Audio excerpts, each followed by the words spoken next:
அப்படி அந்த குருகுல கல்வியில படிக்கக்கூடிய நீங்க வேதம் அல்லது வந்து பழைய நாலேஜ் சிஸ்டம் சொல்றாங்க. பழைய நாலேஜ் சிஸ்டத்துல எல்லாருக்கும் தெரிஞ்ச விஷயத்தை உதாரணம் சொல்ல வேண்டி இருக்கிறது. இவங்க அன்னைக்கே வந்து வேதம், நால்வர்ண சாதி அமைப்பு முறை, கர்மா, அத போன ஜென்மத்துல நல்லது செஞ்சா இந்த ஜென்மத்துல நல்லபடியா இருக்கலாம். தப்பு இப்படி வந்து கர்மான்னு சொல்ல இப்படிப்பட்ட பாடத்தை தான் கொண்டு வராங்க. ஆனா இதே உங்களுக்கு வந்து பாரம்பரியமான கல்வி, பாரம்பரியமான சிஸ்டம் சொல்லுகிற போது ஏகலைவன் துரோணாச்சாரி அது கொண்டு வருவாங்களா? கட்டவரில் கேட்டேன். அந்த காலத்துல வந்து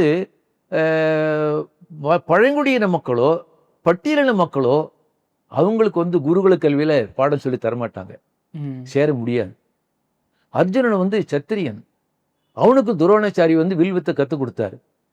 ஏகலைவன் வந்து கேட்டான், உன்னெல்லாம் சேர்த்துக்க முடியாதுன்னு சொல்லிட்டாங்க. அதுக்கு பிறகு ஏகலைவன் வந்து சுயமாக கற்றுக்கிட்டான்.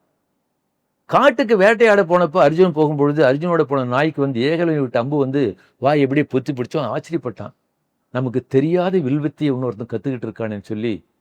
ஏகலைவன் கேட்டபோது துரோணாச்சாரி கூப்பிட்டு கேட்டா, எப்படிப்பா கற்றுக்கிட்ட?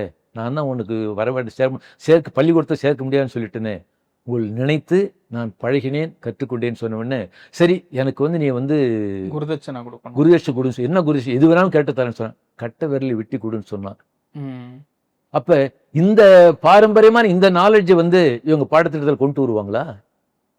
ஆகவே அந்த குருகுல கல்வி என்பது நால்வர்ண சாதி அமைப்பு முறை, மணிநீதி, அவைகளை உள்ளடக்கியதான் வந்து அந்த குருகுல கல்வி.